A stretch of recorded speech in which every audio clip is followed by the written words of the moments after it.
Hoy te invito a conocer la verdadera vida de Manolo Escobar, un hombre que vivió entre el éxito más absoluto y la ruina más desgarradora. Un hombre que ganó el equivalente a 200 millones de euros a lo largo de su carrera, que vendió más de 40 millones de discos, que llenó estadios en medio mundo y que murió prácticamente sin nada, traicionado por las mismas personas que comieron de su mano durante décadas. Un artista que amó a su familia hasta el extremo y que en su hora más oscura tuvo que vender sus propiedades, sus recuerdos, todo lo que había construido con el sudor de 30 años de trabajo para poder pagar una deuda que nunca fue suya. Quédate conmigo hasta el final porque te aseguro que después de escuchar lo que este almeriense tuvo que soportar, tu forma de ver la lealtad familiar y el precio de la confianza cambiará para siempre.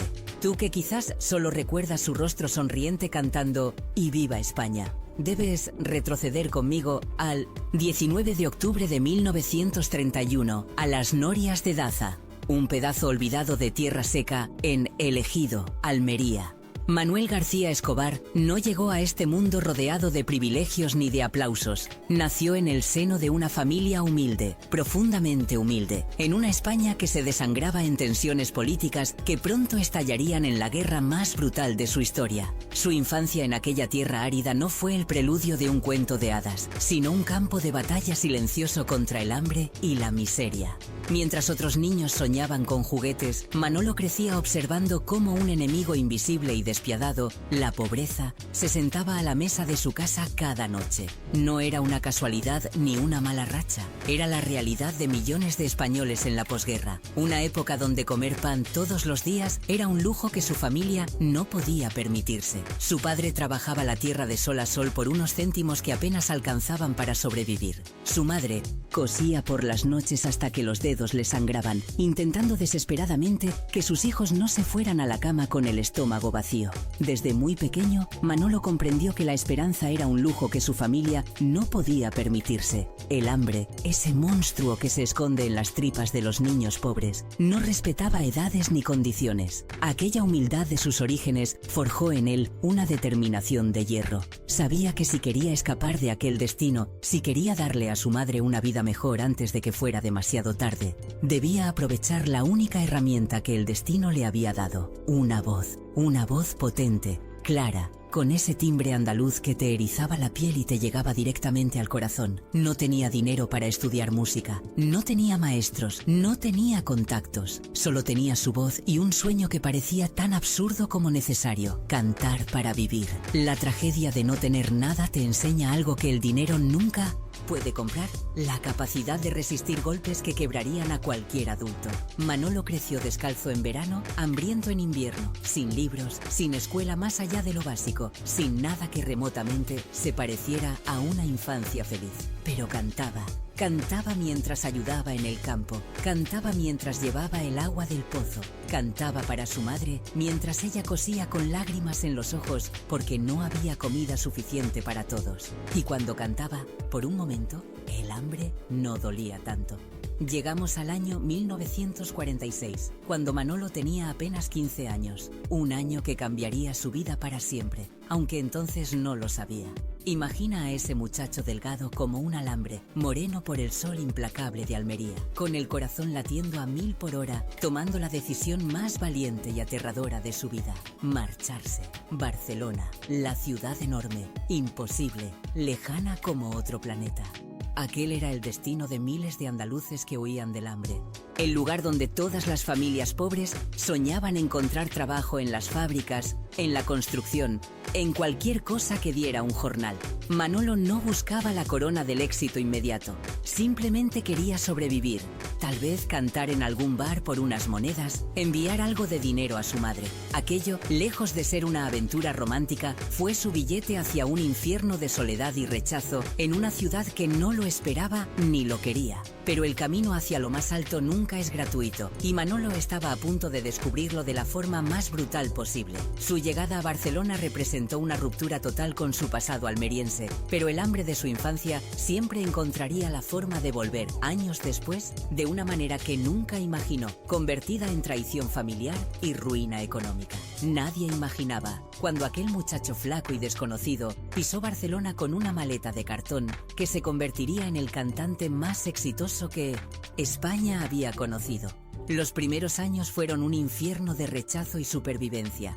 Manolo trabajaba de día descargando camiones, limpiando almacenes, cualquier trabajo que le diera para un plato de comida y un colchón compartido en una pensión miserable. De noche se arrastraba a tabernas oscuras del paralelo, a bares de mala muerte donde le dejaban cantar por unas monedas que apenas cubrían el alquiler. Recibió cientos, miles de portazos, pero había algo en él que se negaba a rendirse, algo que venía de aquellos años de hambre en el Ejido. Y entonces, en 1954, una noche que parecía una más entre mil, el destino cambió. Un empresario del espectáculo que estaba en uno de esos locales reconoció lo que tenía delante. No solo una voz prodigiosa, sino autenticidad pura, esa capacidad de conectar con el alma de la gente que no se puede fabricar ni enseñar. Le ofreció grabar un disco. En aquella época, grabar era un privilegio de los consagrados, pero aquel hombre apostó por Manolo, y esa apuesta cambió la historia de la música española. El primer disco no fue un éxito inmediato, se vendió modestamente, sonó en radios locales, circuló entre emigrantes andaluces que lo compraban por nostalgia, pero tenía algo que poco a poco caló en la gente como agua en tierra seca: honestidad brutal. Manolo no cantaba como los artistas impostados de la época, cantaba como lo que era, un hijo del hambre que llevaba en la garganta el dolor de una generación entera. Y España, esa España que intentaba reconstruirse sobre las ruinas de la posguerra, se reconoció en esa voz. En 1958 llegó el milagro. El porompompero se convirtió en un fenómeno que nadie pudo explicar. Aquella canción aparentemente simple con su estribillo pegadizo se apoderó de España entera. Sonaba en todas las radios, en todas las verbenas, en todos los hogares. Los niños la cantaban en los recreos, los abuelos la tarareaban en las plazas. Manolo había descubierto la fórmula: melodías alegres con raíces andaluzas profundas, letras sencillas que cualquiera podía memorizar y una interpretación tan auténtica que era imposible no contagiarse. Fue entonces, en plena explosión de éxito, cuando conoció a Anita Marx, una joven alemana de ojos claros que veraneaba en la playa de Haro, en la Costa Brava. Anita no venía del mundo del espectáculo, no buscaba fama. Era una mujer moderna para la época. Conducía un descapotable, fumaba, llevaba pantalones, tenía ese aire de libertad que a los padres de Manolo debió hacerlos alucinar. Se enamoró del Manolo de verdad, del hombre inseguro que existía detrás del artista. Durante meses se escribieron cartas, pidiendo a otros que se las tradujeran porque ninguno hablaba el idioma del otro. Manolo le pidió que le buscara trabajo en Alemania solo para poder verla 10 días. Y en esos 10 días, sin avisar a nadie, se casaron en Colonia el 10 de diciembre de 1959. Anita se convirtió en su ancla, en la única persona capaz de mantenerlo con los pies en la tierra, mientras su estrella ascendía pues a velocidades vertiginosas. Los años 60 fueron la explosión definitiva. Manolo Escobar dejó de ser un cantante para convertirse en un fenómeno cultural imposible de ignorar. En 1962 dio el salto al estrellato absoluto con su debut en Madrid y Barcelona. Ese mismo año comenzó su carrera cinematográfica con Los Guerrilleros, rodada en Arcos de la Frontera junto a una jovencísima Rocío Jurado. Entre 1963 y 1975 protagonizó 19 películas, 3 de ellas entre las 10 más vistas de la historia del cine español. Eran comedias musicales que la crítica elitista despreciaba, pero que el público devoraba con hambre insaciable. Y sus canciones cruzaban fronteras como si las fronteras no existieran. Mi carro y Viva España, La minifalda. Cada disco era oro puro. En América Latina lo adoraban con devoción casi religiosa. En Houston, Estados Unidos, la comunidad hispana llenaba teatros de miles de butacas. Y Viva España vendió más de 6 millones de copias originales y fue el disco más vendido de la historia de España desde 1973 hasta 1992. La discográfica Belter le entregó 24 discos de oro, aunque según las ventas reales debería haber tenido más de 40. Recuerda que al final te revelaré los documentos que demuestran cómo Manolo perdió su fortuna y quiénes fueron los responsables. Pero antes necesitas entender la magnitud de su éxito, porque solo así puedes comprender comprender la brutalidad de su caída. En esos años dorados, Manolo ganaba cantidades de dinero que parecían de película. Cada concierto le pagaba cifras millonarias. Los derechos de autor llenaban su cuenta cada mes. Las películas generaban beneficios estratosféricos. Con ese dinero, compró propiedades, terrenos, una colección de arte valorada en millones. Un chalet en La Moraleja que parecía un palacio. Una casa. En Benidorm, con vistas al Mediterráneo. Coches de lujo. Todo lo que el niño hambriento de Ejido nunca se atrevió a soñar. Pero había un problema que Manolo no veía. Cegado por su generosidad sin límites, confiaba la gestión de su dinero a familiares cercanos. Firmaba lo que le ponían delante sin leer demasiado. Aceptaba consejos de inversión sin consultar expertos independientes. Son de la familia. ¿Por qué iban a engañarme?, pensaba. Repartía dinero entre todos sin pedir nada a cambio. Firmaba avales por cantidades enormes para ayudar a parientes que le prometían devolverlo todo. La familia es sagrada, repetía como un mantra. Y entonces llegó el momento que lo cambió todo. Porque en 1980, en plena gloria, Manolo firmó un documento que lo perseguiría hasta su último aliento. Un aval millonario por un familiar que le juró que era solo una formalidad, que nunca tendría que pagar nada. Pero aquel papel, aquella firma hecha con confianza ciega, se convertiría en la losa que arrastraría durante 33 años hasta su muerte. Lo que nadie esperaba era que detrás de aquella sonrisa permanente, detrás de las canciones alegres y los trajes impecables, Manolo Escobar estaba construyendo un imperio que muy pronto se desmoronaría bajo el peso de su propia bondad. Entre 1970 y 1980, Manolo vivió su década más gloriosa, ese momento irrepetible donde todo lo que tocaba se convertía en oro. Llenaba plazas de toros como si fuera un matador más. Sus discos alcanzaban el oro antes incluso de salir a la venta. Era imposible encender la radio española sin escuchar alguna de sus canciones. Y Viva España se convirtió en algo más que una canción. Se transformó en un himno no oficial que España adoptó como propio. Originalmente compuesta por el belga Leo Kaerts en 1971 bajo el título E Viva España. Fue adaptada al español por Manolo Díaz y grabada por Manolo en 1973. La canción se convirtió en el disco más vendido de la historia de España desde 1973 hasta 1992, con más de 6 millones de copias vendidas. Se cantaba en bodas, en celebraciones deportivas, en cada momento donde alguien quisiera sentirse orgulloso de su país. Manolo la interpretaba con una alegría contagiosa que llegaba al corazón de millones de personas. Incluso hoy, décadas después, cuando suena esa melodía, generaciones enteras la reconocen y la corean de memoria. Pero la vida de Manolo no era solo trabajo y aplausos. En su casa de Benidorm, aquel chalet espectacular que había comprado en 1964 y al que bautizó El Porón Pompero en honor a su primer gran éxito, Anita y él vivían con la felicidad que da construir algo propio después de haber conocido la pobreza. Tras años de intentos fallidos y abortos que destrozaban a la pareja, decidieron adoptar. Así llegó Vanessa García a sus vidas, una niña pequeña que los llenó de una alegría completamente diferente. Manolo, que había crecido sin nada, se volcó en darle a su hija todo lo que él nunca tuvo. Anita dejó de viajar con él en las giras para dedicarse completamente a Vanessa. Los amigos de Manolo de aquella época dorada recuerdan a un hombre generoso hasta el extremo, casi hasta la enfermedad. Si alguien de su pueblo necesitaba ayuda, Manolo mandaba dinero sin preguntar cuánto ni para qué. Si un músico que había trabajado con él pasaba dificultades, Manolo le conseguía trabajo o le pagaba de su bolsillo. Financió estudios, pagó tratamientos médicos, construyó casas para familiares. Era físicamente incapaz de decir que no a quien le pedía ayuda. Son de la familia, repetía como justificación para cualquier locura económica que le propusieran. En los años 70, Manolo seguía llenando estadios en giras por América Latina y Europa. Sus películas seguían siendo éxitos comerciales. Los derechos de autor de sus canciones seguían llenando su cuenta bancaria cada mes. Tenía propiedades por valor de millones, el chalet de La Moraleja en Madrid, la casa de Benidorm, terrenos en Segovia, terrenos en Mallorca, una colección de coches de lujo, obras de arte valoradas en fortunas. En papel, Manolo Escobar era uno de los hombres más ricos de la farándula española. Pero había grietas invisibles que se estaban abriendo. Manolo, que solo entendía de música y de cine, confiaba la gestión de su fortuna a otras personas. Firmaba papeles sin leerlos realmente, sin entender las implicaciones legales. Yo de negocios no sé nada, admitía él mismo. Y esa ignorancia, combinada con su generosidad sin límites y su confianza ciega en quienes lo rodeaban, estaba preparando el terreno para el desastre.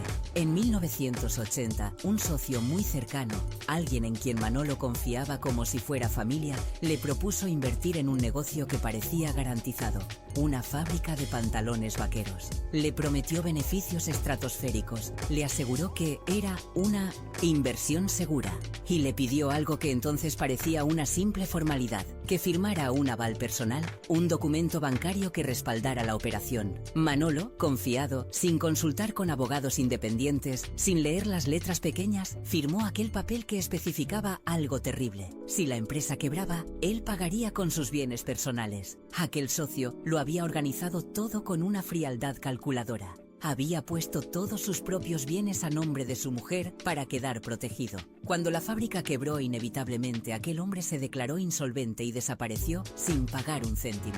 Y Manolo, atrapado por aquella firma que había estampado confiadamente, se encontró de pronto con una deuda estratosférica, 1.000 millones de pesetas del año 1980, el equivalente a unos 6 millones de euros actuales. Prácticamente todo su capital se esfumó en un instante, pero detrás de toda esa gloria, algo comenzaba a resquebrajarse de forma irreversible. Los embargos empezaron a llegar como una avalancha imparable, y Manolo, aquel hombre que había salido de la pobreza más absoluta para tocar el cielo con las manos, estaba a punto de perderlo todo por haber confiado en la persona equivocada. Sin embargo, en el momento más alto de su carrera, cuando Manolo pensaba que podía finalmente disfrutar de lo que había trabajado durante 30 años, todo se desmoronó como un castillo de naipes bajo la lluvia. Fue en 1980 cuando los embargos empezaron a llegar, uno tras otro, con la brutalidad implacable de la justicia cuando reclama deudas. Manolo se encontró de pronto con que todo lo que había construido, cada propiedad que había comprado con el sudor de miles de conciertos, estaba siendo requisado para pagar una deuda que no era suya, que había contraído otro mientras él firmaba confiadamente. El chalet de Benidorm, aquel, el Porompompero, donde había criado a Vanessa, donde había pasado los momentos más felices con Anita, fue embargado. Imagina el dolor de ver cómo te arrancan tu hogar, el lugar donde tu hija dio sus primeros pasos, donde habías pensado envejecer tranquilo. Manolo lo perdió todo. La casa de la Moraleja en Madrid, los terrenos en Segovia, las propiedades en Mallorca. Incluso tuvo que vender parte de su valiosa colección de arte para hacer frente a los pagos. Cada objeto que desaparecía era un pedazo de su vida, un recuerdo de los tiempos mejores que se esfumaba entre las manos de abogados y bancos. La reacción de Manolo fue primero de incredulidad, luego de rabia y finalmente de una tristeza profunda que nunca lo abandonaría. No podía creer que alguien en quien había confiado tanto, a quien había considerado prácticamente familia, le hubiera tendido una trampa tan elaborada. Aquel hombre había protegido sus propios bienes poniéndolos a nombre de su esposa, sabiendo perfectamente que la operación iba a fracasar. Había usado a Manolo como escudo, como el tonto útil que pagaría por todo mientras él quedaba impune. Anita estaba destrozada, furiosa. Ella siempre había tenido sus sospechas sobre ciertas personas del entorno de Manolo. Siempre le había advertido que no firmara nada sin leerlo, que no confiara tanto. Pero Manolo no quiso escuchar. «Son de la familia», repetía como un mantra que ahora sonaba patético, amargo, como la burla más cruel del destino. Ahora esa frase que había definido su vida se había convertido en la razón de su ruina. La decisión que tomó Manolo entonces marcó el resto de su existencia. Podía denunciar, llevar a los tribunales a quien lo había estafado de forma tan calculada.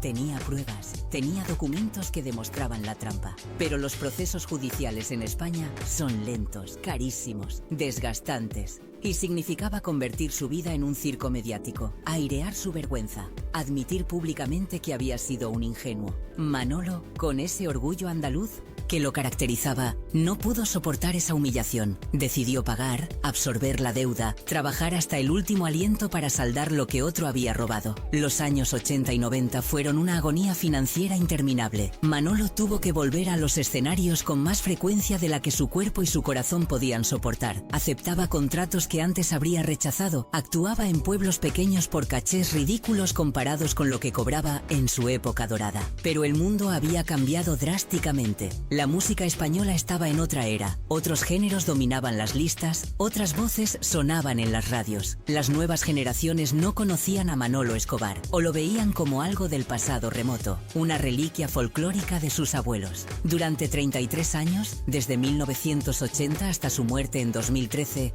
Manolo pagó aquella deuda mes tras mes, año tras año. 33 años arrastrando una losa que lo aplastaba lentamente, pero sin pausa. Su hija Vanessa recordaría años después con lágrimas en los ojos cómo lo que más marcó a su padre fue quedarse sin el hogar de Benidorm. Toda su vida trabajó para tener una casa en propiedad, confesaba ella con la voz rota, y cuando finalmente la tuvo, se la arrebataron por confiar en quien no debía. Hubo momentos tan duros que Manolo tuvo que vender joyas que había regalado a Anita en tiempos mejores. Coches que había coleccionado desaparecieron. Cuadros que adoraba se fueron a subastas. Cada venta era una pequeña muerte, un pedazo de su dignidad que se sacrificaba para pagar la traición de otro. Pero Manolo mantenía la compostura en público. Seguía siendo el mismo con los fans que lo reconocían, sonriente, cercano, agradecido por cada muestra de cariño que le demostraban. En 2008, a los 77 años, su corazón empezó a fallar seriamente. Las hospitalizaciones se hicieron frecuentes. Los tratamientos eran caros, dolorosamente caros para alguien que había vaciado sus cuentas pagando deudas ajenas. Anita vendió lo poco que les quedaba de valor para cubrir las facturas médicas. La ironía era cruel. El hombre que había ganado 200 millones de euros estaba preocupado por si podría pagar sus medicinas. ¿Y ahora? Nos acercamos a lo que te prometí revelarte. Pero antes necesitas entender esto. Manolo Escobar nunca habló públicamente mal de quien lo arruinó, nunca buscó venganza mediática, nunca pidió lástima, nunca lloró en televisión contando su desgracia. Siguió cantando cuando podía, siguió sonriendo cuando lo reconocían, siguió siendo Manolo hasta el último segundo. Pero en sus últimos meses de vida, cuando ya sabía que el final estaba cerca, Manolo tomó una decisión final, una que explicaría todo a quienes vinieran después, para que su historia no se perdiera en el olvido o se distorsionara con mentiras piadosas. Lo que vino después es la parte que pocos conocen, la que se mantuvo en silencio por respeto, por vergüenza, o quizás por ambas cosas. Los últimos 5 años de Manolo Escobar fueron una mezcla desgarradora de resignación y pequeñas alegrías que brillaban como luces tenues en medio de la oscuridad.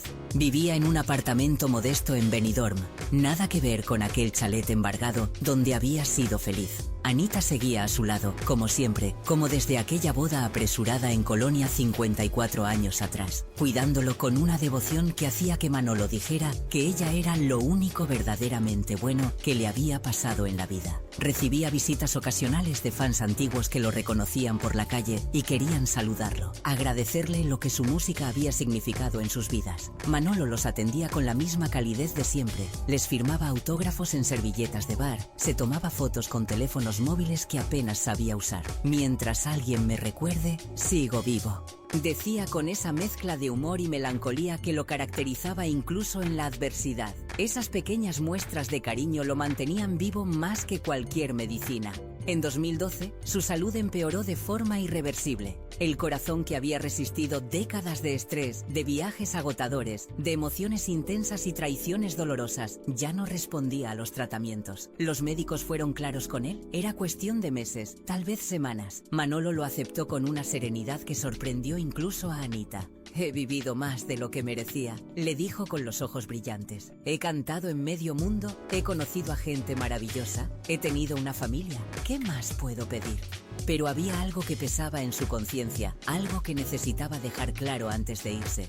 Y ahora llegamos a lo que te prometí al inicio. Después de todo lo que has escuchado, después de conocer su gloria y su caída, es momento de revelarte la verdad completa sobre ¿qué pasó con la fortuna de Manolo Escobar? En sus últimos meses, Manolo confesó a su círculo más íntimo los detalles completos de su ruina económica. No fue un misterio ni una gestión torpe de su dinero, como algunos insinuaron. Fue una traición calculada y premeditada por parte de aquel socio que lo convenció de firmar el aval de la fábrica de pantalones vaqueros en 1980. Aquel hombre había diseñado la operación específicamente para quedar él protegido mientras Manolo cargaba con todo el peso de la quiebra.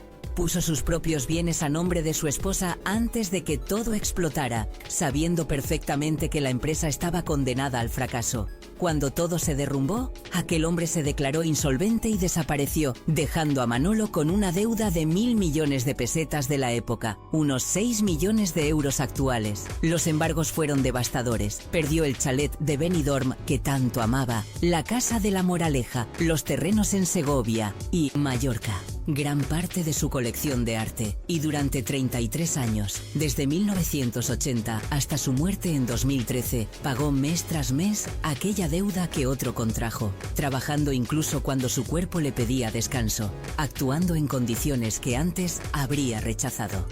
Su hija Vanessa revelaría años después, con lágrimas en los ojos, cómo aquella pérdida marcó a su padre para siempre. Lo que más le dolió fue quedarse sin la casa de Benidorm, confesó en televisión.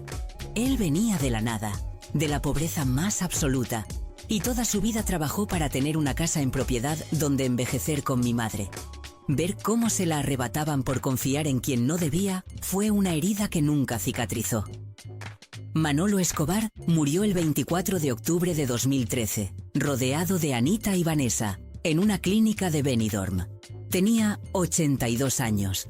Cuando se hizo público el inventario de su herencia, muchos se sorprendieron. Dejó apenas 10 millones de euros en propiedades y bienes, principalmente su colección de cuadros. Una cifra ridícula comparada con los más de 200 millones que había ganado a lo largo de su carrera. El resto se había ido pagando la traición de aquel socio que nunca devolvió nada. El legado de Manolo Escobar va mucho más allá de su tragedia económica. Dejó más de 40 millones de discos vendidos, canciones que siguen sonando en bodas y celebraciones, 24 discos de oro oficiales, aunque merecía muchos más. Y Viva España sigue siendo el himno no oficial de millones de personas. Sus películas todavía se ven en televisión, pero sobre todo dejó una lección brutal sobre la confianza y la familia, sobre cómo la generosidad sin límites puede convertirse en tu perdición, sobre cómo las personas en las que más confías pueden ser las que más daño te hacen.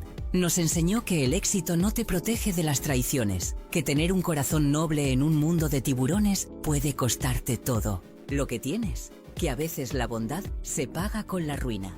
Pero también nos enseñó dignidad. Nunca habló públicamente mal de quien lo arruinó, nunca buscó venganza mediática, nunca mendigó compasión. Mantuvo la cabeza alta hasta el último segundo, cantando cuando podía, sonriendo cuando lo reconocían, siendo Manolo hasta que su corazón dejó de latir. Hoy, cuando escuchamos "Y Viva España" o "El Porón Pompero", deberíamos recordar que detrás de esa alegría contagiosa había un hombre que conoció la gloria absoluta y la ruina más amarga. Un hombre que amó profundamente y fue traicionado dolorosamente, que perdonó cuando tenía derecho a la rabia, que trabajó hasta su último aliento pagando deudas que nunca fueron suyas. Manolo Escobar fue mucho más que un cantante folclórico, fue un símbolo de una España que ya no existe, un artista auténtico en un mundo cada vez más falso y un ser humano que mantuvo su dignidad incluso cuando le quitaron todo lo demás. Si esta historia te conmovió, si te hizo reflexionar sobre la lealtad, la confianza y el precio terrible de la bondad sin límites, compártela para que más personas conozcan la verdadera vida de Manolo Escobar. No la versión de las canciones alegres y los trajes brillantes, sino la del hombre real, con sus heridas, sus errores y su enorme corazón que le costó la fortuna. Déjame en comentarios si conocías esta parte oscura de su historia, o si hay otro artista de esa época dorada cuya vida real quieres que investigue y te cuente. Nos vemos en el próximo video.